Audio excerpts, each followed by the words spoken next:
Are you feeling stuck in your career or lacking employment at the moment? Experiencing symptoms of job dissatisfaction? You might be suffering from a common condition known as career stagnation. But don't worry, there's a solution. Monster.com. Monster.com offers a comprehensive suite of career-boosting tools designed just for you. Our free resume review and AI interview prep tool will help you stand out from the crowd. Need more guidance? Dive into our career advice articles for expert tips and insights. And don't forget to check out our salary tools to ensure you're getting paid what you're worth. Side effects may include a new job, increased confidence, and a brighter future. Consult Monster.com today and take the first step towards your new career. Ready for your next job opportunity? Visit Monster.com now. What is up, my beautiful guys, girls, gays, and theys? Welcome back to I Said What I Said. Yay! Thank you for joining me today. What is up, y'all? How are you? I'm doing good.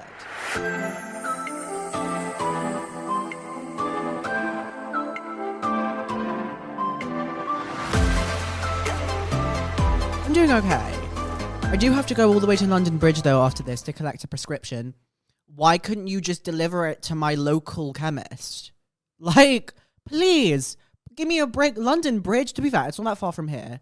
But I really can't be bothered because the place that I have to go to, the queue is usually like a good hour to 2 hour wait to get your prescription. What am I meant to do for that long? I need my meds. Basically, I've started these antibiotics for my skin because I want my skin to be flawless, right? And they only gave me a limited amount. So I have to get more now. Ugh, it's a long day. But thank you to the NHS for helping me anyway. Also, do we like the fit today? I'm wearing a baggy shirt, a pair of jeans, and look at these cute little. Can you see this? Look at these cute little shoes. Do you like them? Cute little ballet pump. Cute, right?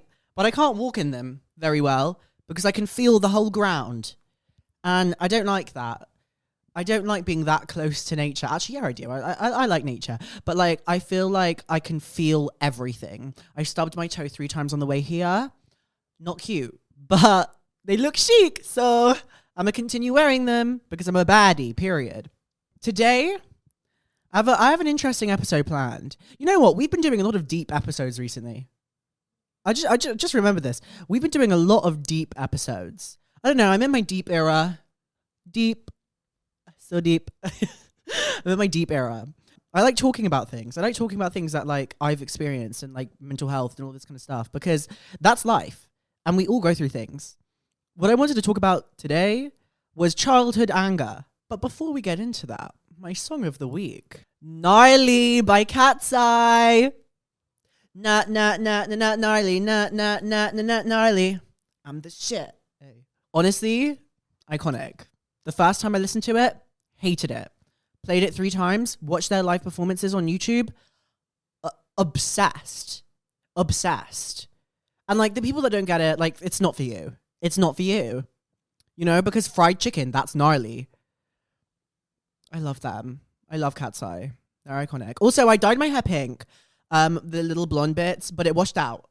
So I don't know if I should re-dye it pink. Check out my Instagram, you can see it. But I'm considering maybe re-dyeing it pink, but I'm kind of liking the blonde right now. What do you guys think? Anyways, back to the main topic of conversation. So I, as a child, grew up with anger issues. I was a little bit of a trouble kid in the sense that I didn't really know how to regulate my emotions. I never got diagnosed with any anger management disorder as a kid, but it definitely was relevant in my life. My responses to most negative things in my life resulted with a lot of anger. Come to think of it now, I think it's very much related to my trans identity, which is why I wanted to speak about it today. I also want to speak about how anger kind of leads to loneliness and feeling very different from everyone else, and how it's all connected, I guess, into my identity and my identity in this current day. You know, this isn't really about giving advice, I'd say. It's more about sharing a story, one that might be familiar to more people than you think, because it took me a while to realize how deep-rooted my anger was as a child, because I was always very emotionally aware when I was younger. I feel like the day I gained consciousness, I was like, oh, fuck this shit. I had a lot of outbursts in primary school specifically. In primary school, I was messy. But I always got good grades. Also, I was a little boy back then, and I had a twisted perception of myself. I'll tell you that, okay? I had few friends. They were all girls.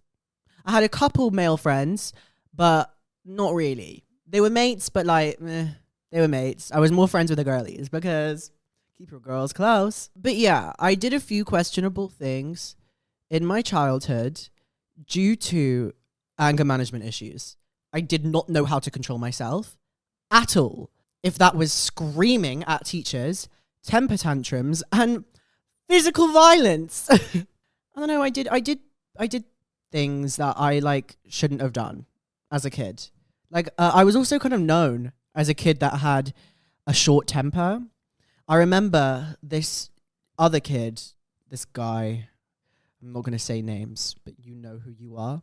I remember he'd like just transferred to my primary school. He was relatively new. It had been about a few months. And I was sitting at the top of the climbing frame. This sounds like such a TV show story. Like, it sounds so fake, but I kid you not, this is so true. Okay? Basically, I was sitting at the top of the climbing frame, right? And he decides to join me. I used to sit alone at the top of the climbing frame a lot. Like, that was my spot. Like, the top of the climbing frame. Like, you can't touch me here, period. So he decides to come up to the top of the climbing frame and sit opposite me. I'm like, you good? You good? And he's like, I heard you have anger problems. Whoa, Reed, throwing shade. I just met you. The time that he had been at the school for like the past few months, like I hadn't spoken one word to him. I don't know why. But this is the first thing that this guy says to me. That's ballsy. That's ballsy. You go up to the kid with anger management issues and say, I've heard you have anger management issues. Girl, what are you doing? Boy. I was like, I didn't really say anything. And he was like, what can I do to make you angry? And I was like, I don't know. Like, I was like, what do you mean? What do you mean? What can I do to make you angry? That's so weird. Honestly, sometimes I blame the people around me for how angry I was when I was younger. So he keeps on trying to like, I guess like trigger me in a way. And my anger would come out very randomly and unpredictably. And also it wouldn't always be me like screaming. It's more like I used to do a lot of like physical things that were like not cute. Like he kept on trying to, you know, irritate me. And we're at the top of the climbing frame. I think you're going to see where this story goes. Yeah. I just decided to push him. So I pushed him off the climbing frame. Bear in mind, I was like 7. So like, give me a break. No, I was like 8. It was like year 5. And I pushed him off of the climbing frame. And then he stayed clear from me ever since. And then we became friends in year 6. See you. No, I pushed him off the climbing frame. I didn't even scream. I didn't even shout. I literally pushed him. And he fell. And it was a high climbing frame. I didn't even know why we had that climbing frame in our school. That was danger. That was a dangerous climbing frame. You know when you go to those like parks and stuff and you see those massive climbing frames, you're like, what the hell? Probably because I went to some private school. Private primary school, don't know why. Like we could afford that. Do you know what I mean? I think my grandma paid for it, to be fair. But I went to this like school and it had like good amenities. Is that how you say it? Amenities? What's the word? Amenities? I don't know how to say it. You know what I mean. They had good stuff and that climbing frame was huge. And I pushed him off, I kid you not, about a 12-foot climbing frame. He didn't break anything, but he hurt himself real bad. I mean, I hurt him real bad.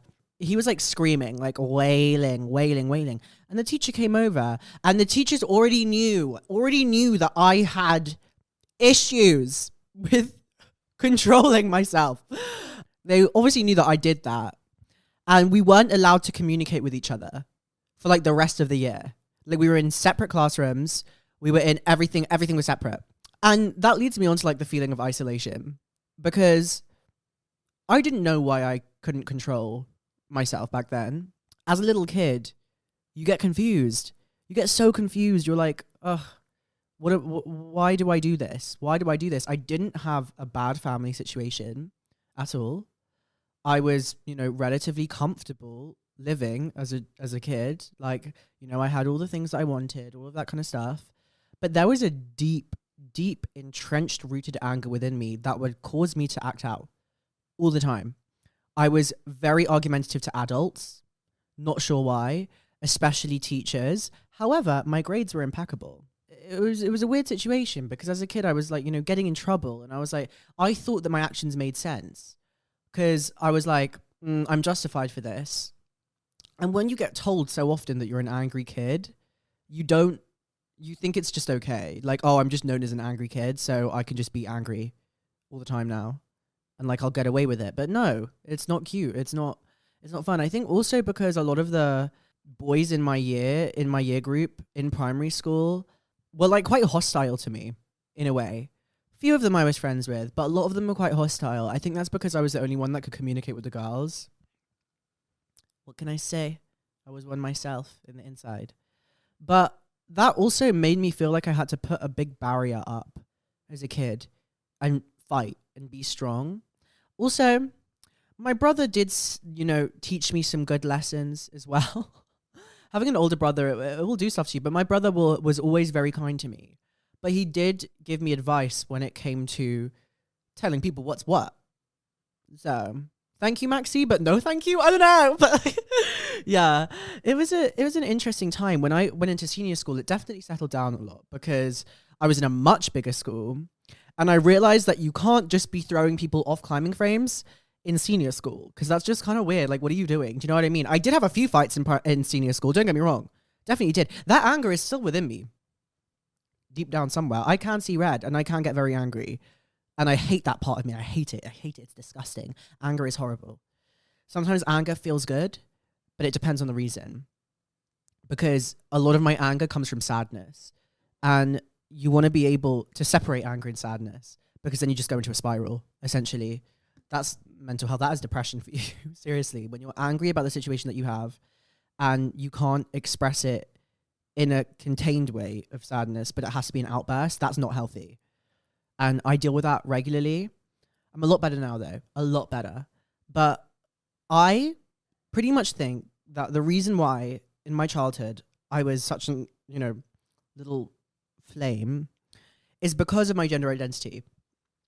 You knew I was going to say it. You knew that was going to come. And it's pretty obvious. Like, think about any kid that, like, feels so deeply uncomfortable within themselves. That's where that anger stems from. They don't know how to express it. I was between the ages of, like, I'd say 6 to 10. I was an angry fucking kid. Okay? Because I didn't know what the hell was wrong with me. I hated myself. I didn't like who I was. I felt so insecure. So but I didn't know why. That's heartbreaking. I'm sorry, that's really fucking sad. Like, ugh. My heart goes out to kids like that because it's such a struggle. It's such a struggle. Being a trans person, but not knowing it while you're a kid, but clearly knowing that something is wrong is difficult. I wasn't educated on trans people. Didn't know any trans people. Didn't know trans people existed. I was a bit of a naive little kid. I was emotionally aware of like feelings and stuff like that, but I didn't know why I had them. And that's really hard. That's really difficult to deal with. I wish I could speak to that kid now and, tell them that this is not the way to handle this. You don't need to be doing these things. You don't need to be screaming. You don't need to be hurting other people just if they irritate you the tiniest bit. That's not how we're going to do it. But, I was confused. And honestly, now I'm actually thinking about it. It's actually making me kind of emotional because it was a really weird headspace to be in. And like, I remember it like it was yesterday. Not many people, I fear, remember their, child days. I remember a lot. I remember a lot of what happened to me, a lot of what I did. And like, it kind of traumatizes me in a way because, like sometimes my parents will show me like photos from like 14 years ago of me. And I can't look at them for longer than like 5 seconds. Not because I struggle with seeing a little boy version of myself, but more because I struggle with remembering how I felt in that specific time. Which I know sounds crazy. What, Loulou, you can remember how you felt when you were 6 years old? Yes, I can. When I was 7, probably. That's when I gained consciousness as an individual. But yeah, no, I do remember. And it was hard. I didn't feel good. But I was very good at masking that as well. Because I was so confused with what I was dealing with and my gender, but I didn't know how to say it, I'd kind of mask what the real problem is and express it in unhealthy ways. And that's crap. I wish I could speak to that kid now. I really do. Getting in trouble at school, in like primary school and stuff like that, is not cute. I don't know. There was just something not cute about it. My school was a good school, but I think like naughty kids were shamed. Do you know what I mean? And it wasn't even like I was breaking school rules. It was more like I was just doing bad things that would negatively impact myself. Do you know what I mean? It wasn't like I was, cheating on tests, all of that kind of stuff. It's more just like the way I handle my emotions. And it's kind of sad, I guess. It is isolating. It is isolating. Not many people know how to help a kid like that. Nowadays, it's a lot better, I think. Well, I know. It is a lot better nowadays. I think, mental health in children is a lot more accepted. Don't get me wrong, it wasn't that long ago, but I mean, it was actually, like, say what, like 10 to 15 years ago. I don't know, mental health was obviously a thing and like everyone, knew about mental health. But I think, children specifically, we just think it's like phases and stuff like that. But if I was given like the proper attention, I think I would have saved myself a lot of distress as a child, because I did have things that I needed to work through, and I needed an adult to help me with that. So nowadays it's a lot better, and I'm grateful that our society has that system for younger children. Another thing that I think is really important to remember is that fear is fuel. Fear of rejection, fear of being found out for something, fear of being wrong or broken, or fear of yourself. That can lead to, the fuel to fire your anger. I think fear is one of the most intense emotions you can feel. The anticipation of something bad that's going to happen to you. That is a really, really, really awful feeling. And I still feel fear to this day. I feel fear every day. I'm always scared of something, or if something's going to happen. That's, links into anxiety, of course. But, as a child, your fears are, extremely enlarged, because you only have the perception of your own small world. So the fears that you were feeling felt like they took up the whole space in your brain, because there's only so much that you know.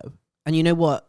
That emotional chaos ties into my trans identity and who I am now. I was fighting to exist in a world that, didn't know who I was. And I didn't know either. I do think the lack of language around gender identity, gender dysphoria in the time that I was young, definitely made a big impact on me. The only time that things started to really make sense was when I got to senior school, because there was a lot more people, learned a lot more, I guess, and you also grow, and then the internet and everything. So, I mean, we had the internet when I was a young kid, but, when I was in like the end of year 6 onto year 7, that's when YouTube was popping the hell off, okay? And that's when I was learning things about myself for sure. Reflecting on how far I've come now, I'm proud of myself. Do you know what I mean? I think if little kid me saw me now, they wouldn't really believe it at all. I don't think they would at all. They'd be like, that's not me. That's not me, and that will never be me. Ew, that's what they would say. They'd be like, that's gross. And then they'd probably hit me. But no. Kind of does make me a little bit sad. It's an interesting episode today, because I feel like sometimes when I'm on like recording for this podcast, like I step away from it and really think about what I've said. And sometimes it can be my own therapy. Like I'm literally therapizing myself right now. That's crazy. Thank you guys. But for letting me therapize myself every week. If you're still figuring yourself out, that's okay. Keep going. Rage doesn't make you bad. It just means that you're alive and you need to be heard. Okay, your life needs to be heard and your needs need to be heard. That's what rage is. We all feel rage. We all feel anger. Doesn't make you a bad person. I wish I knew that back then. I know that now. I guess that's kind of the end of what I wanted to say about childhood anger and my personal experience. And I wanted to thank you guys so much for listening to this episode. It's a really important topic for me. They're all important topics to me. I love speaking about these things, and I hope you enjoy it too. But thank you so much for tuning into I Said What I Said today. And I'll see you on the next one. Bye.